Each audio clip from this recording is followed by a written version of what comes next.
আমি সবসময় কেক বানাই বলে কেক অতটা এখন ভালো লাগে না, কিন্তু এই কেকটা বানানোর পর এতটাই ভালো লেগেছে যে আমি সারা দিনে একটু একটু করে কেকটা অনেকটাই খেয়ে ফেলেছি। তাই ভাবলাম তোমাদের সঙ্গে শেয়ার করি, তোমরাও বাড়িতে বানাতে পারবে। এতটা টেস্টি হয়েছিল, মানে আমি আশা করতে পারিনি কেকটা খেতে এতটা ভালো হবে। তার জন্য এখানে আমি হাফ কাপ টক দই আগে থেকে রুম টেম্পারেচারে আনার জন্য ফ্রিজ থেকে বার করে রেখেছিলাম।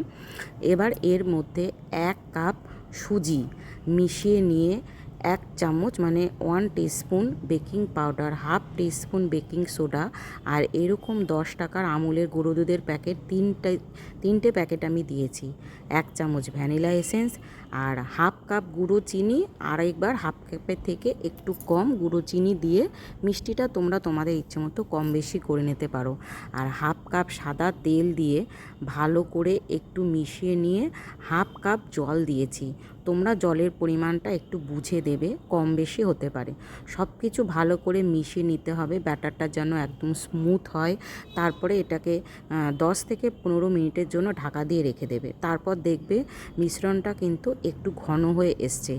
এরপর একটু স্প্যাচুলা দিয়ে ভালো করে মিশিয়ে নিয়ে কেক টিনের মধ্যে বা যে কোনো অ্যালুমিনিয়ামের বাটিতে তেল ব্রাশ করে ব্যাটারটা ঢেলে দিয়ে এরকম ট্যাপ ট্যাপ করে মাইক্রো ওভেনে 180 ডিগ্রি বা 170 ডিগ্রি সেন্টিগ্রেডে 1 ঘন্টার জন্য বেক করে নিলেই রেডি হয়ে গেল আমাদের সুস্বাদু ইয়াম্মি টেস্টি সুজি কেক বা সেমোলিয়া কেক বলতে পারো।